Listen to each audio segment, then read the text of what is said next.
vamos a hablar ahora de que crece la morosidad en alquileres en la provincia de Córdoba.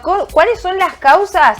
Vamos a conocerlas y recibimos a nuestra corresponsal desde Córdoba, a Tamara Tomás. ¿Cómo estás, Tamara? Muy bienvenida. Un placer recibirte como siempre. ¿Cómo están ustedes? Efectivamente, preocupa y mucho en Córdoba, pero no solo en Córdoba ciudad. Nosotros en estos momentos nos encontramos con este móvil en una de las principales ciudades surcordobesas, la ciudad de La Baulaye, cabecera del departamento, donde estamos en pleno centro, y aquí se ven muchísimas casas vacías, algunas con el cartel de alquiler, pero muchas de ellas con la leyenda de se vende. Y ahí vamos a ir. Esa va a ser nuestro objetivo, llegar a por qué terminan estas casas siendo puestas en venta. Sí. No es un tema nuevo el tema de la crisis habitacional que atraviesa nuestro país. Córdoba no es ajena a esa situación, pero lo cierto es que ahora también se ha sumado el incremento de la morosidad en el pago de los alquileres. Y esto no hay que hacer ninguna ecuación matemática, Marianela. A la gente no le alcanza la plata, por lo tanto no puede pagar el alquiler, el monto del alquiler. Desde la Asociación de Inquilinos de Córdoba pasaron información muy precisa porque dieron estadísticas y dijeron que el porcentaje se duplicó al 8% entre quienes muestran dificultades para abonar en término. Y aquí hay algunas variantes. Aquellos jóvenes que se han independizado recientemente optan por volver a la casita de los viejos, como decía el tango, ¿no? Sí. Bueno, qué importante, Tamara, lo que nos mencionabas, que es una situación que se traslada a todo el país, ¿no? Este tema causa preocupación en todo el territorio nacional, lo hemos estado hablando en lo que sucede en otras provincias también, y que además los salarios no se actualizan de la mano con lo que sube, con las alzas, con las subas en los alquileres, y bueno, por eso es que estamos hablando de este tema que tanto nos preocupa en todo el país. Exactamente, esta es la situación. Aquellos que son más jóvenes vuelven a la casa de los padres, pero ¿qué pasa con aquellos que ya formaron familia, que ya no vuelven solos, que vuelven con la pareja y que vuelven con los hijos? Bueno, esto es lo que se llama subocupación habitacional.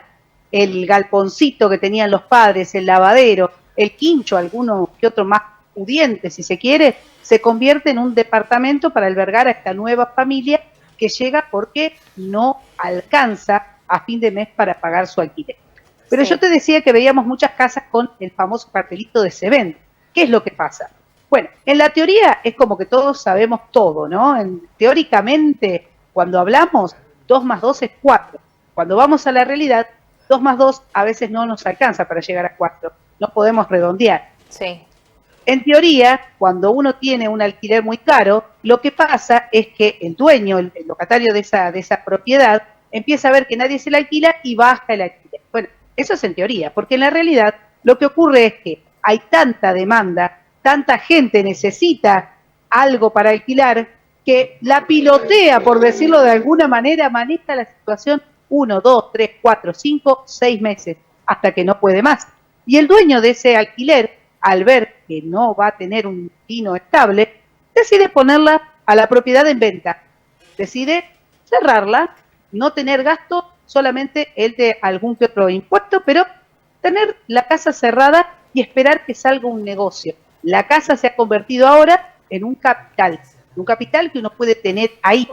Entonces, esto es lo que ocurre. Sí. Para nada lo que pensábamos desde lo teórico, que al haber casas tan altas en precio, la gente no las iba a pedir y el dueño de la casa la iba a bajar de monto. Esto no ocurre. Sí. Además también hay algo que preocupa y muchísimo. No podemos dejar el contrato con incumplimiento. Hay que abonarle al dueño de la casa cuando nos vamos el no haber cumplido con el contrato. Por más que sepamos que esa casa tiene lista de espera a 10 familias más para ingresar, el dueño de la casa puede decir, no, esto a mí me trajo un perjuicio porque yo contaba con este ingreso por mes. Entonces, si querés rescindir el contrato, también tenés que tener en cuenta que vas a tener que pagar. Bueno, este tema, ¿no?, que tanto nos preocupa, hablamos de la morosidad, se vivió algo similar durante la pandemia, Tamara. Si bien no llegamos al mismo porcentaje, pero estamos viviendo por lo menos un tercio de este incremento a lo que se vivió en la pandemia. Exactamente, pero a diferencia de lo que ocurrió en la pandemia, recordás que hubo un plan nacional en el cual bueno, se impedía que ese llegara a determinado monto, lo mismo ocurría con los servicios. Bueno, hoy por hoy, en el mercado liberal, este tipo de barreras, este tipo de control del Estado no existe. Por lo tanto, aquí estamos hablando de dos personas, un contrato de por medio, uno que firma, otro que ofrece la vivienda, y a rezar y a lograr que las cuentas nos den finito para poder pagar el alquiler, cosa que no está pasando.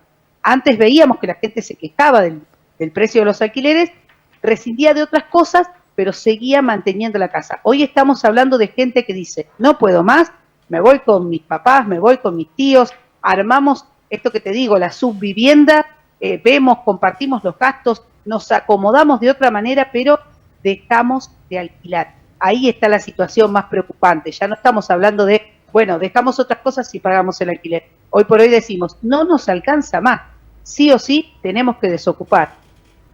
Bueno, y que la verdad también preocupan los datos que fueron reflejados por parte del INDEC, cuánto necesita una familia para no caer en la pobreza, ¿no? Y esto no incluye los alquileres y bueno, como lo mencionábamos recién, los salarios tampoco se actualizan como lo hacen los alquileres y es realmente preocupante, lo vivimos en todo el país.